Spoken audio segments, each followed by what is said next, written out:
Hello, ladies and gentlemen, and welcome to another Dishonored Confusion Thursday Night Hangout. Do you know why this is the best Thursday in 2 Thursdays? Because Zealeus is back, ladies and gentlemen. Oh, let it be known, I'm back with my bourbon of happiness.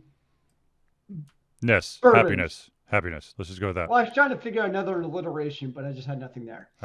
Well, ladies and gentlemen, of course, I am your host, Charlie, and I'm joined once again by the prolific commentator himself, Zealeus.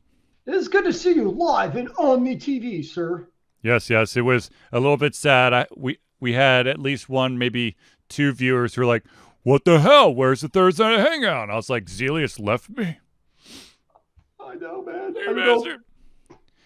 Ladies and gentlemen, this, of course, is the Thursday Night Hangout. This is a weekly live show where we try our best to cover the topics that are most important to you.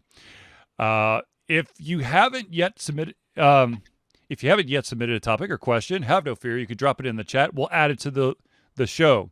If we do run out of time, we will add that topic to the next week.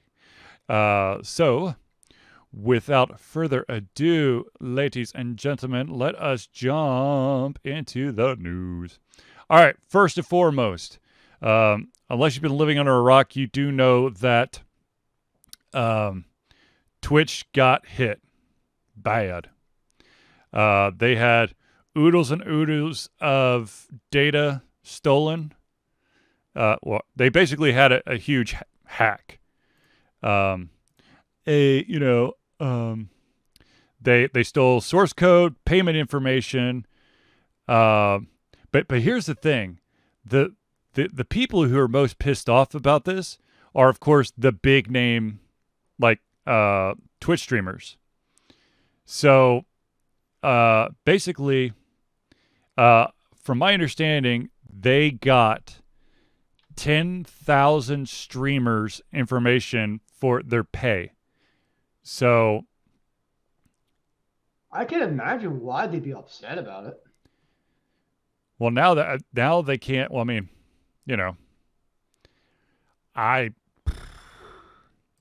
of course, Ultra Confusion is not really going to get hit by this, but in a nice world, I would love to. No, I wouldn't love for our data to be stolen, but I would have loved to have been that important. But maybe someday you too can be that important, sir. Would that make you have felt better? Possibly. So, just so you know, there, of course, because of the breach, Twitch sent out an email to a lot, or I'm guessing all Twitch users, the one or streamers, that basically states, out of abundance of caution, we have reset all stream keys. You could get your new stream key here.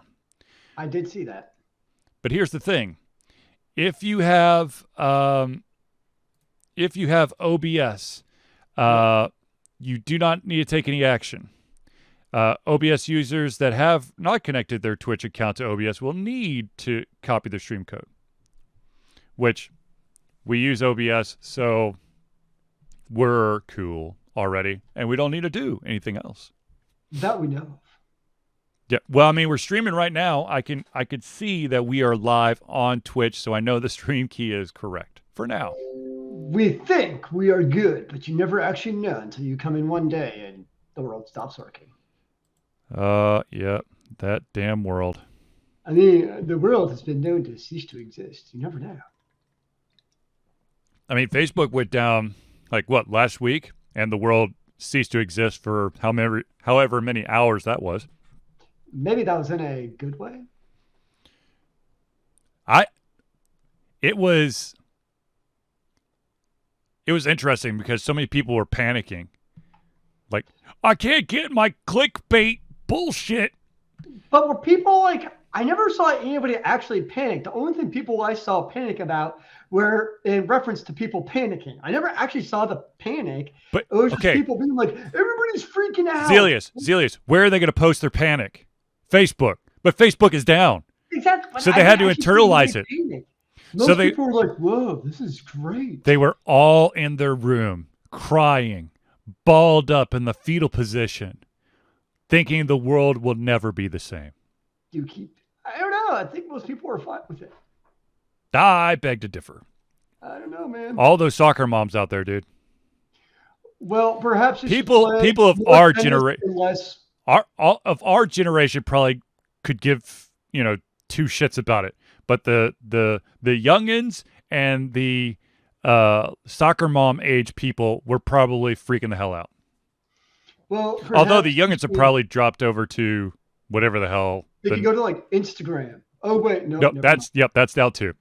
Wait, they could go to Vine. Vine doesn't exist anymore. Does that actually not exist at all? I actually Yeah, don't. they shut it down. Oh, that's sad. Yes, truly, it was heart wrenching. Dear Vine community, thank you for all the inspiration, laughs, and loops. We have now placed Vine in archive state. Told you. Thank you, Twitter. All right, so ladies and gentlemen, we are going to go to the next topic. Twitch is here, Facebook is back up, so the world's not ending. Anywho, all right, so sorry, my like I said, my tab order is all kinds of janky here, and of course, because I keep using Notepad, it's like flashing my face up on the screen. For those of you who are watching, if you're listening, then you don't get to see my face like light up like a Christmas tree. Notepad, man, that's crazy. That's crazy talk right there, sir. Well, it's the quickest way to copy and paste stuff and not have to worry about format or color and whatever. All right, so there, of course, there's a couple games out there that the kids are still going crazy over that are safe in most ways. Of course, Minecraft is one. The other one is Roblox. But Roblox just updated its term of service. That's a very good question, Zealeus. How safe is safe? All right, so Roblox has basically... The thing is, you could put, as a parent... Okay, let me preface this. Hello, parents. You have to do shit to keep your kids safe, okay? I refuse to take accountability. You don't have a kid. You're a teacher. That's You why just have to change the filter to block them from doing shit. I thought that was done by Mark Zuckerberg automatically. No, he's mining your data. He's not stopping your data from flowing. What if I got a really good mining peak? I don't know. Anyway, so the new terms of service has come out, and what the hell? What? Here's the thing. It is, it's kid friendly. However, microtransaction out the ass. If you want, first of all, parents, don't put your credit card into it. If you want to let your kids buy stuff, get those little gift cards at Kroger. Exactly. That's even like the Switch in my PS5. I don't put my credit card on those. I'll buy gift cards from Amazon and then load those. Yep, that's what I do too. Yep, that's a smart way of doing it. All right, so let's actually get into some of the new terms of service rules here. So here's one. Now, it's not in order. It's not all of them. I'm just giving you some of the highlights. The first highlight is the use of a VPN is a bannable offense. Huh. Which everyone's going, what? Because a lot of people, let's be honest, a lot of people are scared to death of their stuff getting stolen, so they're all using VPNs to try to be, super secure. But if you have a VPN and you log into Roblox, you could be banned. Or kids use them to get around web filters. Zealeus, don't give anyone any ideas. I'm just saying, it's a thing. Here's the next. Here's another highlight.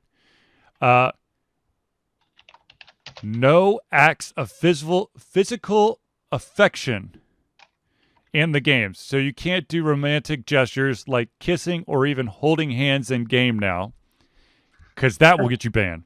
What the? How about this one? Now this one is a little bit.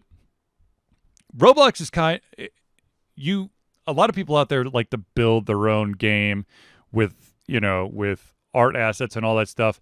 But there's now going to be a bannable offense to prevent players from using other creators' code in their creations, using music that isn't theirs, which makes sense.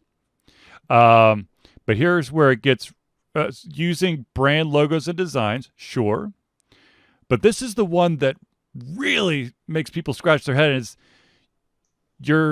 It's a bannable offense for using Roblox name or logo inside your game. You're on Roblox. You cannot. I can see it from both sides. One, you're on Roblox, so it's kind of weird that you can't use that. But two, if you make some weird ass junk that is terrible and people complain, you don't want to see Roblox name or logo in the game.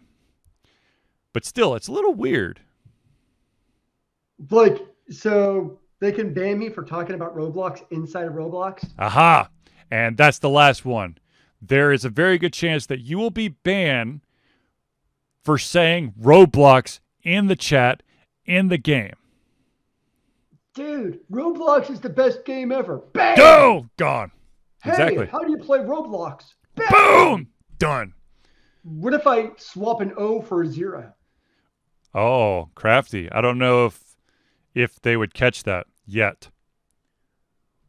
That's a little bit heavy-handed in my humble opinion.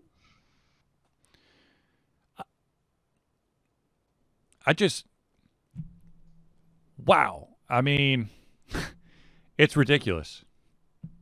And I'll be a lot of people will use Roblox to kind of make their own recreation of popular games or themed games. My son has played Roblox, and there's like a kind of like a build your own superhero. Yeah. But it's like, or become a superhero. There's and they've got like Green Lantern and Wolverine. You can't do that anymore. Oh no! Then of course you got like theme games for Star Wars. You apparently won't be able to do that anymore. Of course you got to watch out that you're not reusing skins that may be in another game that are not technically free, or who knows if they're free or not. What can I do in this game anymore? I don't understand. You can log in and log out. That's about it. That's just silly, sir. Yeah,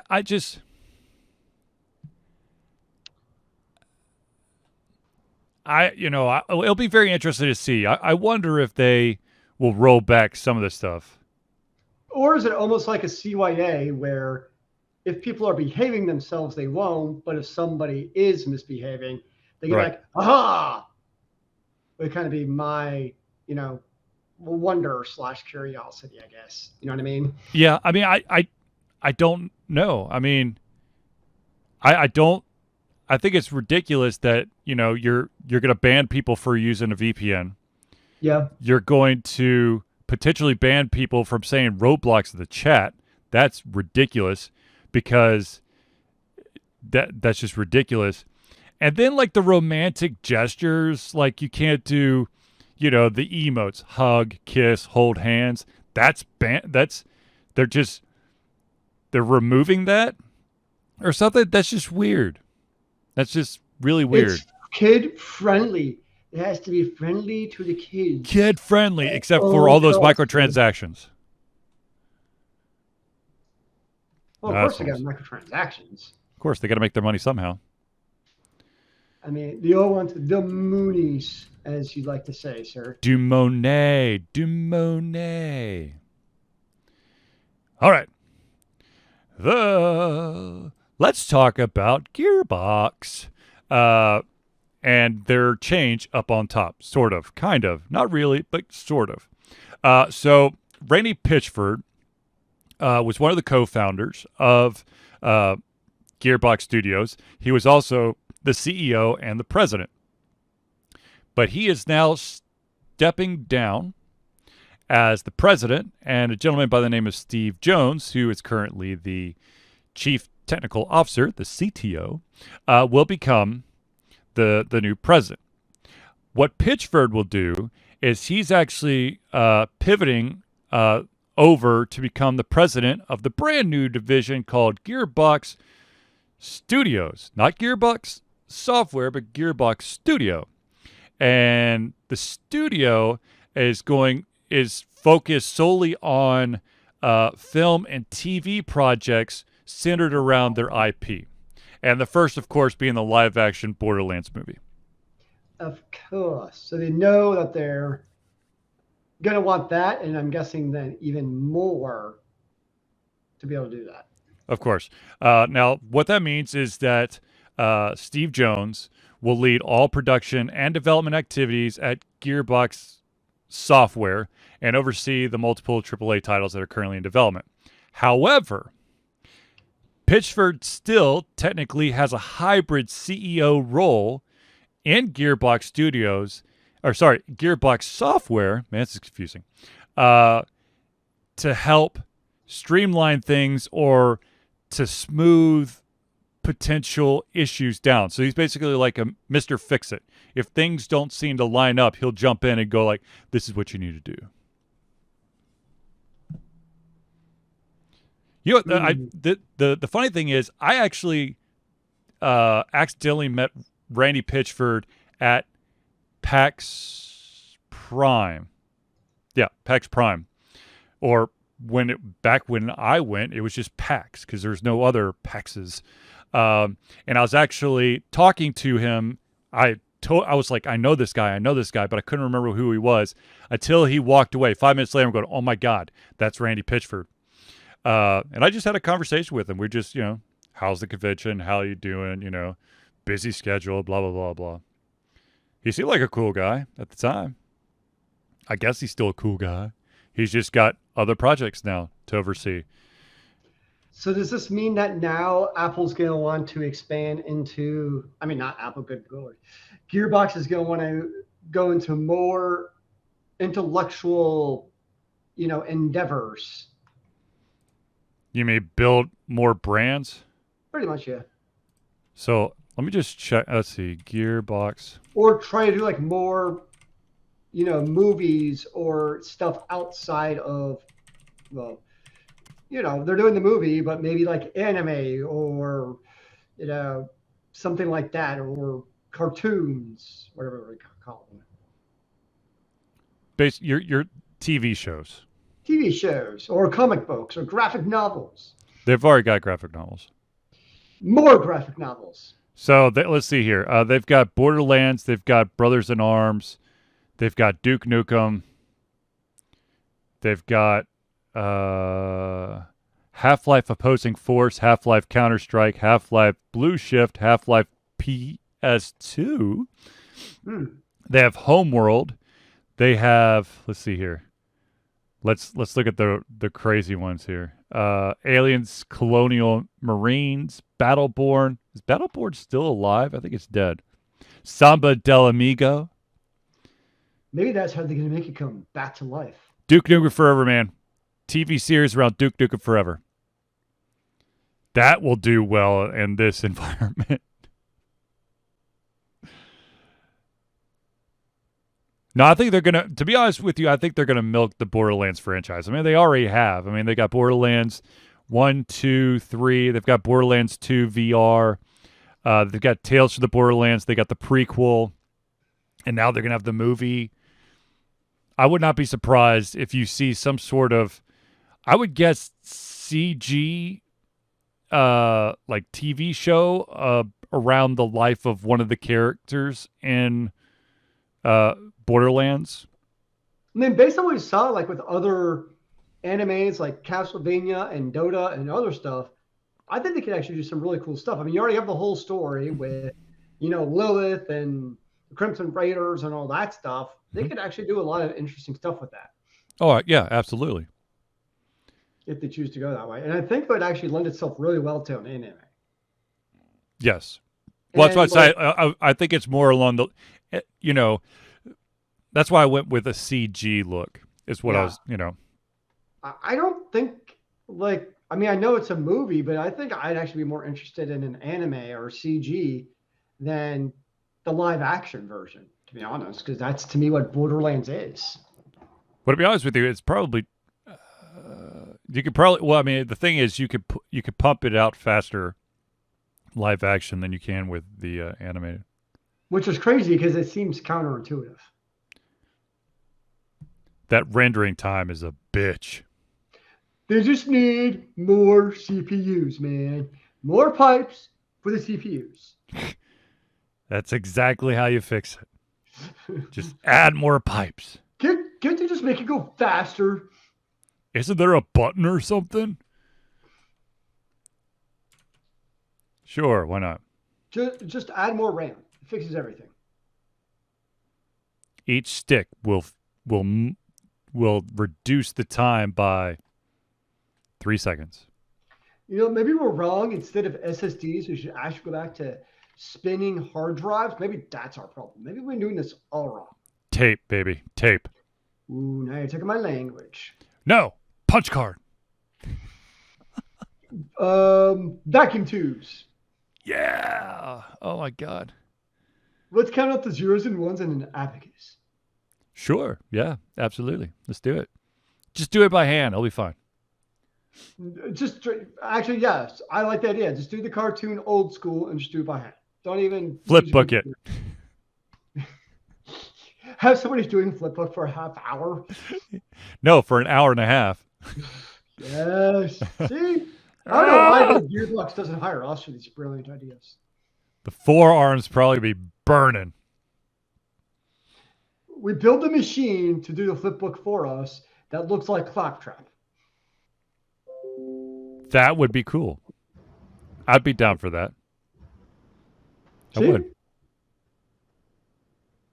All right, so some exciting news, especially for one of our audience members, Sam Grizzle.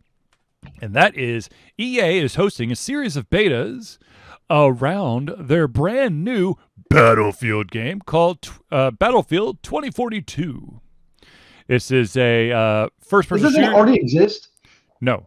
Well, yes, no, kind of. It's in open beta right now. It's going to be released November 19th for all platforms, and it is the first official step away from historical influence conflict. Well, since Battlefield 4, because that had a little bit of futuristic stuff in it. But now it is going to be set in 2042. So the super future, or 21 years in the future. So currently in the beta, the only mode is Conquest. Conquest is basically pits two teams against each other in a large scale scrimmage, where of course you're trying to capture and control various areas on the map. There you can have up to 128 players on a map, which apparently is just batshit nuts. And the really exciting thing for those hardcore gamers out there is that EA has reworked the weather effects, because in the future weather's even worse, and apparently, like the tornadoes, everyone's wowed by the way that tornadoes work, the animations, the effects, all that jazz. Can I control the tornado like Mr. Tornado and Conquer the World? No. Oh. But it will wreck your party. But so what a lot of people are saying, though, is that at the end of the day, it's basically Battlefield. For better or for worse, it's basically Battlefield, and they just put it in 2042. So it's not going to be like, wow, amazing, so different yet so awesome. It's going to be okay. It's kind of like, a DLC skin pack, which of course I'm sure they'll have new weapons and new vehicles and new maps, all that stuff, but DLC. So are the previous ones also Um, 128 people. I don't think so. I think this one is the first, or maybe the last. I think Battlefield 4 probably had 128, but before that, I don't think I don't think they did. I don't think that they would be able to handle it. To be honest with you, Wow. but I'm not 100% sure. What do you know? What do you know, man? We missed Zealeus last year. I mean, last year, last week. I mean, you never know when you might miss me. Indubitably. I miss myself. I do want to point out that that everyone should be, if you're an Xbox fan, you should be participating in the 20-year anniversary of the original Xbox. That doesn't make sense, is it? That can't be right. Yeah, it is right. No, it's not. Yes, it is. How old am I? Yes, it is right. Damn it. I'm so old. You are too old indeed, sir. I think you should fix it. Speaking of old, the composer, an amazing Japanese composer who has over 500 pieces, and basically was a huge part of Dragon Quest. I'm going to try to pronounce the name, but don't hate me. Koichi Sugiyama has unfortunately passed. I believe he was 91. No, 90. Let's see here. He was responsible for the Dragon Quest franchise.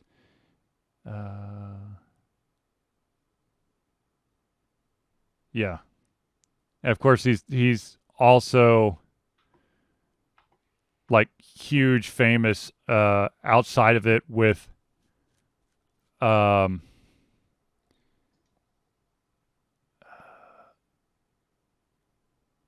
well, he's famous for a bad reason as well. He was a very staunch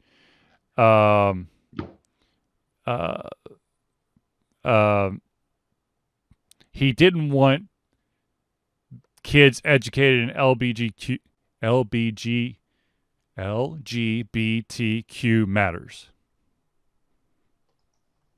Well, I did see another one. Somebody that we actually know actually passed away recently too. Yes, Dave Lupo. Yeah. Behind what? Oh shoot. Alchemy. What was the first part of that? Yes, Dave Lupo, an amazing game designer, the nicest guy in the world. I sat in on a talk that he gave at one of the AndoCons. It was him and another gentleman. He was awesome. The other gentleman was kind of a pretentious prick, thinking he's all high and mighty. Lupo was, he wanted to help people get in. He wanted to give advice. But more like, not, he didn't want to like push everyone's hopes up saying everyone could be a video game or board game creator. Yeah. I'm going to go on the record. Not everyone is built or suited for that stuff, but he was willing to give you pointers to try to help you in some direction. So he was realistic about it. Absolutely. Yeah. What was his name? I mean, Addictive Alchemy was his card game. Yep. An amazing guy, like I said, an amazing guy, and of course he's going to be missed. So it's sad to see Dave go. I know. So young. But unfortunately, speaking of deaths, the CEO of Starbreeze also passed away at the age of 50. I believe that one was cancer. Well, actually, Dave Lupo was also cancer.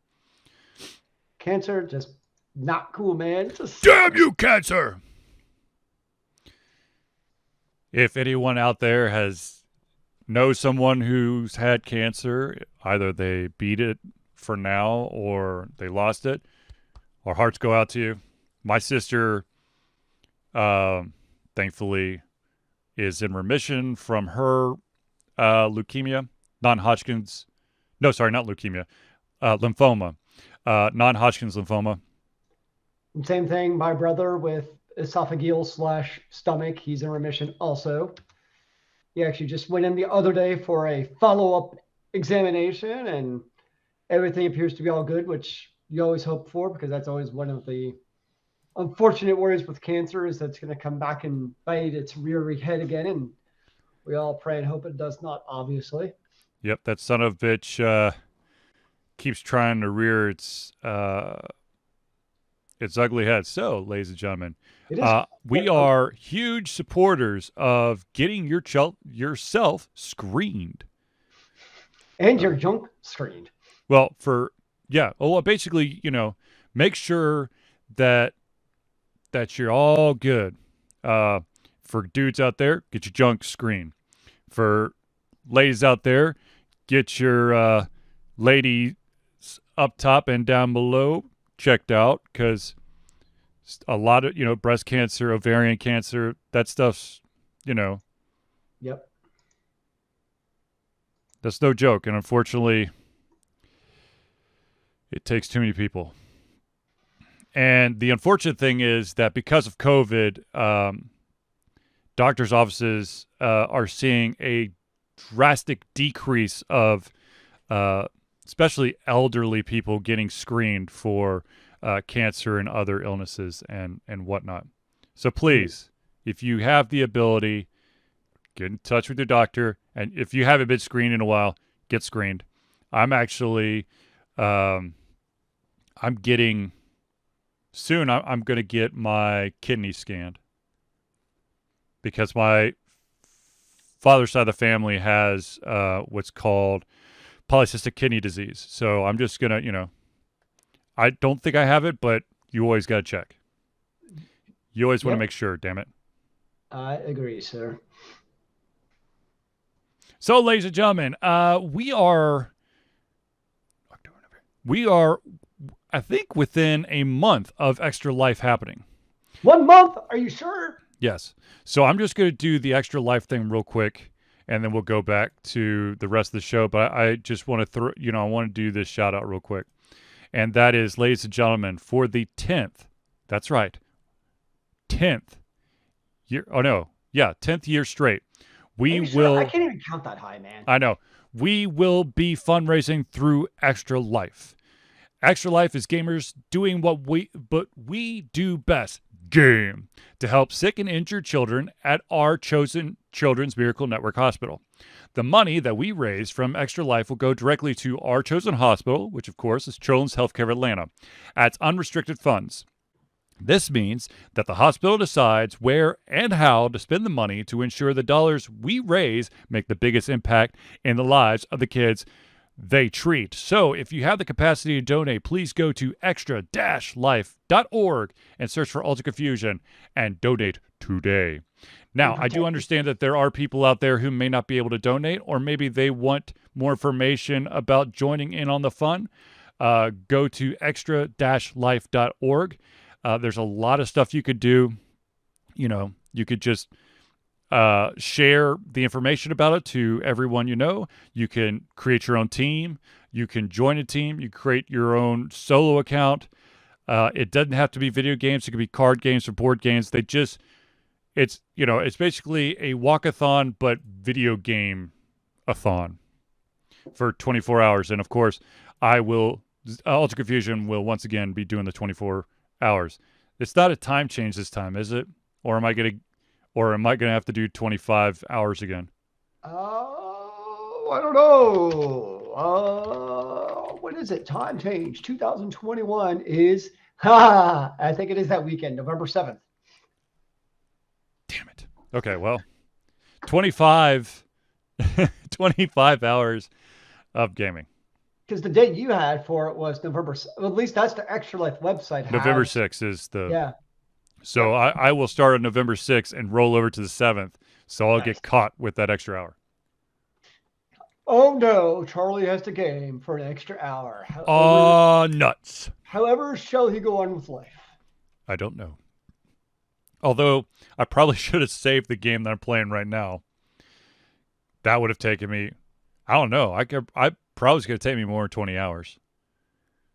The way this game's going, like I said, I'm almost, for those of you who missed the early discussion, the game I'm talking about is Ni no Kuni 2 Revenant Kingdom.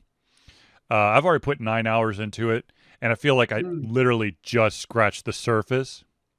But then again, when it comes to these type of RPGs, I like to grind. I mean, absolutely grind. I want to go through areas where I am at least 3 or 4 levels above anything in that area. You're one of those weirdos. Well, so yeah, I am because, but the problem is in my head, I'm going, man, I've been kicking everyone's ass, but there's always, in most RPGs, there's always that one special like enemy or monster that's off in the corner that's level is double everything in the area, and you're dumb enough to attack it, and you basically just get massacred, which happened to me today as well. But yes, I also finished up a game called Vampire, and I have to say, really good game. It's one of those games where every single choice you make affects the overall game. You, of course, are a vampire, or as they call it in the game, an econ, because vampire apparently is like a dirty word to them. And you can either go through the entire game and not drain any NPC's blood. What? Or of course, you could just drain the crap out of everyone. But there's like 4 different districts that you have to keep an eye on. And those districts, as long as the individuals in that district stay healthy, then there's not as many like monsters running around.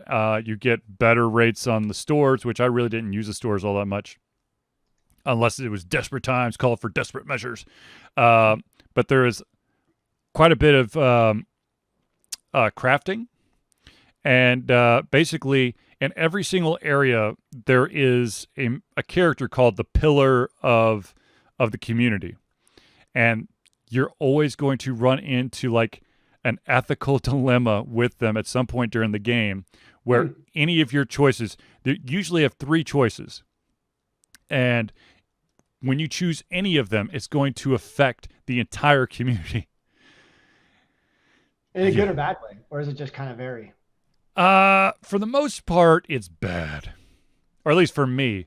But like I said, I went through the entire game without killing any of the NPCs. Now, that's not to say that you can't drink the blood of enemies, be them human or zombie. Those you could drain. It's just like characters that have names. You can't, if you want the perfect ending, you can't you can't suck the blood out of their veins. But I want to suck the blood out of everybody's veins. I want to be the evil vampire. It's kind of ironic. In Vampire, I did not kill any of the NPCs, but in the game, oh god. So what do you think would have happened if you killed all the NPCs?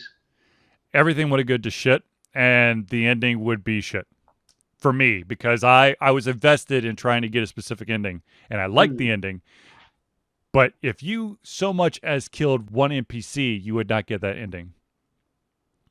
Did you know that ahead of time going in? I had a funny feeling that was going to happen. Dishonored was the game that I was thinking about. Oh, yeah. Dishonored, I basically killed everyone because I suck at stealth. I really do. I mean, watch me play. If you want to see a terrible run at stealth games, watch me play, because I cannot do it. I get so frustrated. I'm like, fuck it. Kill him, kill him, kill him. There is no one to catch me now. Which of course, is kind of funny because you play all these like puzzle match 3 games, and I look at stealth as like a challenge, like a puzzle, because there's always like, you have to attack it from the right angle. So it's funny where I enjoy the puzzle element of the games. And like, I'll intentionally, if I'm playing the stealth game and I get and I'm playing that mode where like I'm playing stealth and not, just kill, stab you in the face. Like, I don't get my correct stealth kill, I'll reload the game just Jesus to continue Christ. my stealth streak. Look, I'm the thing is, if you allow for like stealth kills, I'm okay. Okay? But if I have to sneak around the entire game and not alert the guards, I can't do it. I could see that. I can't do it because I get so frustrated. I'm like, all right, that's it. I'm going to kill everyone because they're dead. Or I'm going to be destroyed. One or the other. All right, ladies and gentlemen, I do want to pause for just a second and do the friends of the show because these people are super duper important. They help us keep the lights on. So without further ado, let's start the friends of the show. And that, of course, there we go. Let's start off with the Indie Cluster. The Indie Cluster is an organization of independent game developers that want to gain exposure by being involved in the community. They collectively journey to popular conferences as a traveling booth to help gain attention for their games. They make partnerships in local communities to bring games to the mainstream mindset. They highlight local, unusual, and rare concepts that challenge the paradigm of the common. They also host events to teach kids and minority groups about game development to hopefully one day enter the industry themselves. So if you want more information, go to indiecluster.com. That's INDIECLUSTER.com. Now, of course, the next one is from an amazing individual, and that, of course, is Noodle Boy Media. Founded in 2015 by Andrew Tran, Noodle Boy Media, previously White Kid 47 Media, is your choice for professional photo shoots and panel recordings at conventions. They pride themselves in providing a high level of professionalism, top-notch experiences, and quality services. If you want more information and to view their full list of services, check out facebook.com/noodleboymedia.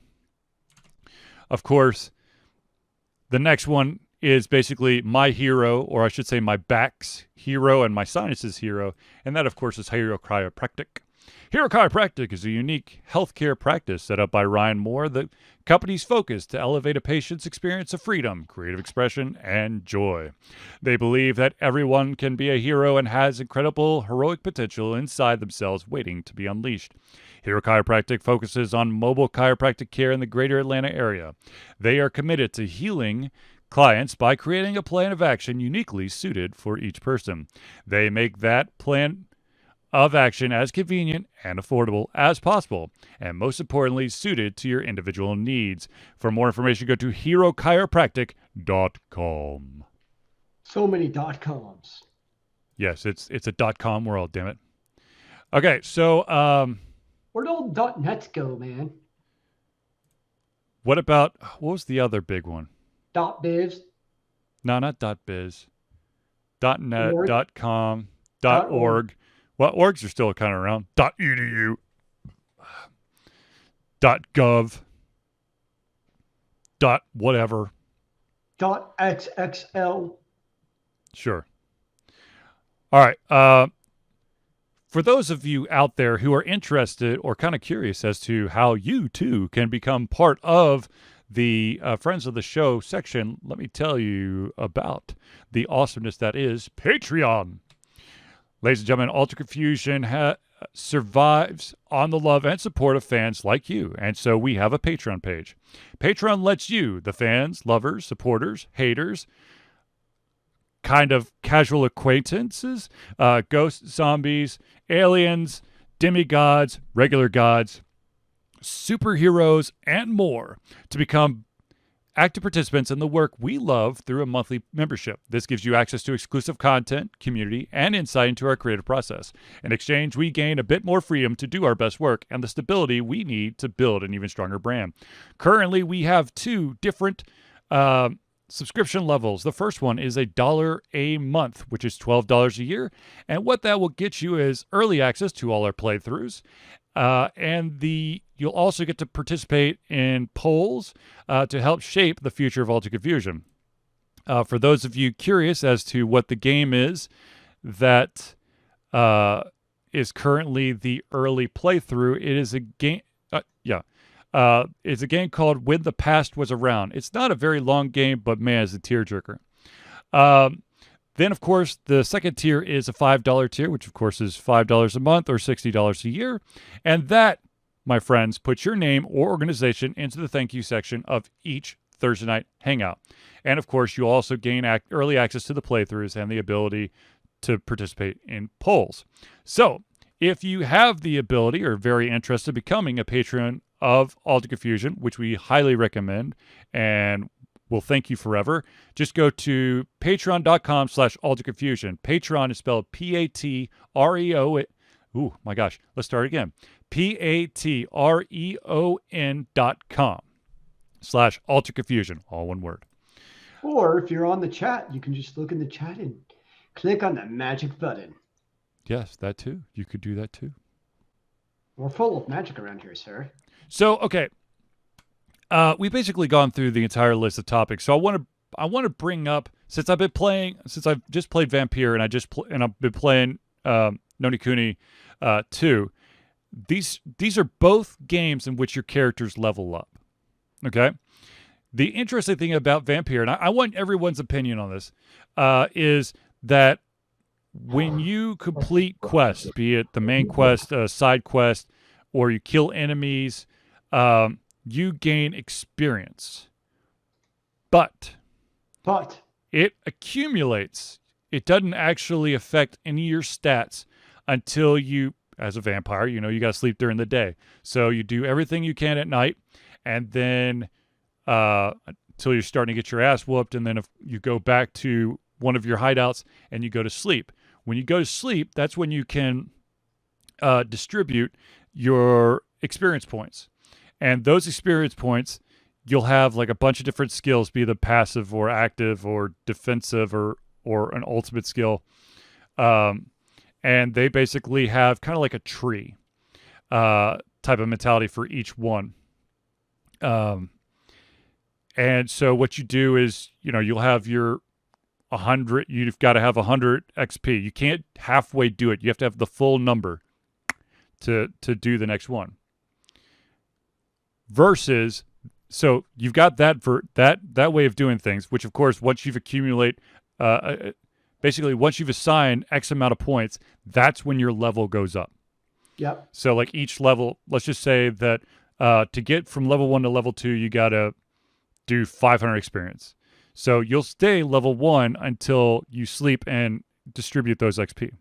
Versus most RPGs, which is the XP automatically goes into your character and it will level up the character.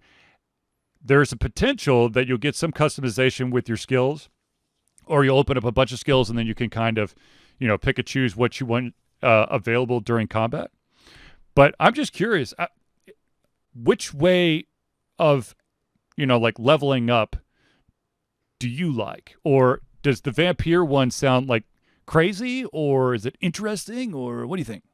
And actually, I kind of like that because I'm one of those who, especially if it's an RPG where like you level up quickly. Yeah. I tend to be like not utilize all my skill points every single level. I actually go a couple and be like, oh yeah, I need to level up and apply my feats or strength or whatever it is, my attribute points. So to kind of have this accumulate a little, it really kind of feel that jump in power. That's usually how I end up kind of leveling up anyways. So for me, that works. Like, I have no problem with that kind of power up system as long as the power of the enemies also kind of scales in the same way, meaning that they're not assuming like throughout the day and you're kind of vampire that you're also getting stronger because you have to wait till night. So as long as the enemies kind of are also balanced in such a way that recognizes that, I think that's all right. And it's kind of good to have a little bit of variation too in your games because like you said, most games do it the traditional way. You get your level from 1 to 2 and you immediately apply your boost or whatever. All your stats immediately go up by a set amount. So I think to be able to change it up a little, yeah. But to be honest with you, I think the coolest thing about the way that Vampire did it was that, in a normal RPG, if you're able to use like skill points or whatever, you could just be over into level whatever, Yeah. and you're like super duper weak because of that. Versus Vampire, which literally your level is based on how much you've actually put in. You could have a huge pool of XP to potentially max out your character, but you could keep it down. Now, of course, as you advance through the game, the characters are going to level up. And as I was telling Zealeus before, there is no armor in Vampire. So they're going to start hitting harder, and you're going to want more HP. All the HP. What's up, Klopp? And I did. The other thing is, so you have... This is one of the things that kind of drives me nuts, is in Vampire, they have a stamina bar, which means that after a while, you can't attack anymore. So you can't button mash like I do all the time. I'm sorry that Vampire annoyed you, Klopp. Well, so playing New World, and they do it interesting where you basically pick two weapons to play with. And the fun part is so if you're a healer, meaning the life staff, you use the attribute focus. Out of like 10 weapons in the game, it's the only one that uses focus. So if you're leveling up your life staff to be able to heal, and you go all in focus, you're kind of gimping your other DPS weapons to help yourself leveling. Mm-hmm. The other fun part is maybe you want to have on the same server like both a healer and a tank and a DPS, so maybe like alts. Well, you can't do that. They limit you to on the same server, basically in the same like shard, which is a combination of the servers. You can't have more than one character. So you really have to kind of pick a class to play with. But you can, do you get auto assigned the shard, or can you choose the shard? You choose it. Yeah. So you can create a character on different shards. Yes. But then you can't play, like if you have friends, for instance, on like the Alt Confusion shard, you want to go tanky. Now you have to create a completely new shard without. So you need the Alt Confusion 2 shard. Yes. But you then have to coordinate with everyone to be like, okay, this time I'm going to be the tank, so everyone else get the different characters, and that's assuming that they want to create a new second character altogether. True. Come on, man. Everyone's got time to grind the shit out of every single character, right? So it's kind of an interesting way of doing it, to say the least. I'm like, okay. So that's the part where I'm not quite sure. Like, the core of the game is fine, but some of those type of things where I'm like, how is this actually going to work? Like, as you can continue playing for hours. I don't know. Oh, I'll say one other thing about Noni Kuni too is, holy shit balls, do enemies drop equipment? In a good way or an annoying way? Well, sort of an annoying way. Okay, developers out there, if you have a game where you're going to be dropping a good chunk of loot, please have a ability to sell in bulk. Do not make me go, sell. Would you like to sell this? Yes. Okay, sell. Would you like to sell this? Yes. And I have to do it 15 times. Yep. No, I totally agree with that. Like one feature that actually they have on. So with New World, there's a lot of collecting resources and crafting, and you have weight limit. What they did, which is really nice, like see like your different categories, like you collect stone and wood, and you can click one button to basically transfer all items of that type to your stash. while is very you're convenient. not. Not all games do that. A lot of games do, like you're saying, where you have to drag over.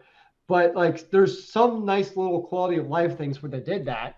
Because I was full, I'm like, man, this is annoying. Also, I was like, wait, this arrow, yes. So it's nice that they do some things like that to make your life easier. There's a game I played called I want to say it was Moonlighter, and you want to talk about a broken freaking stash inventory system. So you basically, in order to expand your stash, you have to buy more treasure chests to keep all your stuff in there. Mm-hmm. But it does not stack. Okay? So if you have, let's say that you have, I don't know, 5 iron ore, and then you in your chest, you go explore and you come back with like 15 more. When you put the 15 in the chest, there will now be 2 slots taken up. One out of 5, one out of 15. You'll have to manually drag the 5 or the 15 on top of each other for it to combine. That's dumb. It's almost as bad as inventory Tetris, which Yes. I still believe if you have to do inventory Tetris, you should give the player the ability to rotate the damn pieces. Well, that's a big thing. I mean, that's a huge part of the game of Path of Exile. Mm-hmm. I mean, it's a good game, but at the same time, holy crap, is there so much Tetrising that you have to do? It's insane. Why can't I put this item? Because first of all, the inventory in almost every single game, there's no way that an individual could be carrying that much shit. It's way too heavy. So now that we're in like make-believe land, why can't I just, if I have some item that takes up 1 in width and 4 down, why can't I have 4 in width and 1 down? I just don't make it truly believable, right? Yeah, like let's add a little bit more realism back into it. No, I'm fully on board with that. I totally agree. Make it, go all in, but make it in a way that makes it easier for the player. What? Make it easy for the player? Holy crap! What a concept! Yeah, I'm being sarcastic, ladies and gentlemen. Whoa. Okay. There was someone asked me the other day, and we've already answered this question, but I'll answer it again because it was asked, and that was, do you prefer your games to only autosave, which basically it will, your specific checkpoints or pieces of the game where the game will autosave, or basically save your game, with no manual save option? Or do you want to have a game where you manually go, or you've got, save points where you got to go and then you decide if you want to save or not? Oh, I'm all about the manual saving. Games that autosave for me and I have no opportunity to save myself drive me nuts. Vampire basically saved at specific checkpoints. But in Vampire, here's the cool thing. If you die in combat, you basically go back to that checkpoint and you could play more, but of course any item that you previously used is still gone. So it's not like you replenish all your stuff. Interesting. Now, I feel very strongly that I want to have save points to be able to do. Or if you have save points, do you want the ability to have multiple save slots? Yes. Well, I rarely actually use multiple save slots, if I'm going to be honest. Mainly because the games, like the old school BioWares where choices actually mattered, seem to kind of be a thing of the past. Or if they do have choices, they do the auto save, so you can't undo them. So it's irrelevant anyways. That seems to be where they gone. But a game like BioWare, yes, like Mass Effect, I definitely had multiple save points. So I could kind of see, because to me, I always find it interesting, what did different choices do? I would have kept the same choice anyways, but I just got to be fascinated to be like, I wonder what happens if I do this. Blah, blah, blah. You just need to play the game again, Zealeus. Come on, man. Oh, good Lord. I think new game plus. Look, I think I'm actually for. I mean, as much as it pains me, I'm for. If you got a choices matter game, Yeah. I'm for putting the super duper pressure on you of understanding you've put 8 hours into this game. If you whatever decision you make, it's going to take effect. There's no way to magically just rewind a little bit to change your thing. Heavy Rain, which I still will never play again because it hurts me too bad. Vampire is another It hurts one. you so good though, right? Oh god damn it was good. So freaking good. No, Speaking of which, I think hear I need to that, get though. it back. I think my brother-in-law still has it. But you know. It hurts so good that it feels warm and fuzzy. Yes. I think. If you know what I mean. Hmm. Do you know what I mean? No. No? Okay. No, I don't. I know what I mean. Does that count for anything? You know? Yes? No? I don't know. Or do I? Lord, I don't know. Oh, well, you don't know. How am I supposed to know, sir? Who the hell knows? All right, so just real quick, I'm going to look. God dang it. I want. Can we just. I need the Borderlands movie now. That's. It just needs to come out. That and freaking Cowboy Bebop live action, because I need to know if I'm going to cry and get really pissed off, or if I'm going to be like, yes. But why are you going to cry?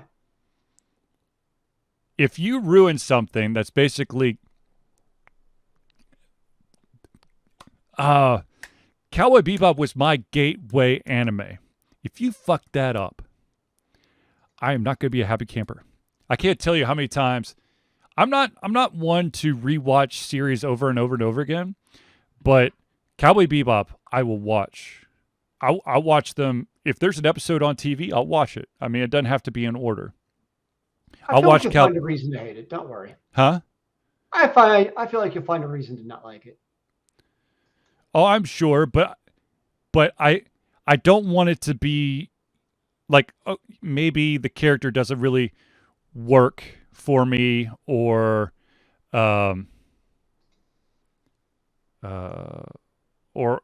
but as long as it looks like the characters give a shit and that the storyline actually feels like Cowboy Bebop. I don't want Transformers.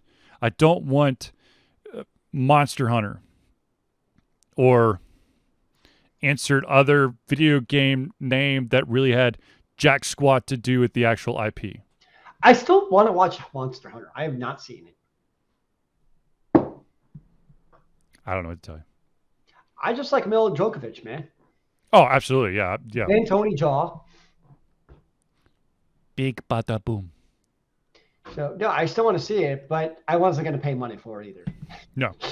So I was like, meh, I'll see it eventually. Speaking of things that you need to see, ladies and gentlemen, if you have Netflix, I highly recommend a series called Scissor 7. It's animated. It's the third season just came out, and it's phenomenal. What's it called? Scissors 7. I've never even heard of it. It's an anime. It's awesome. Scissor 7. Mm-hmm.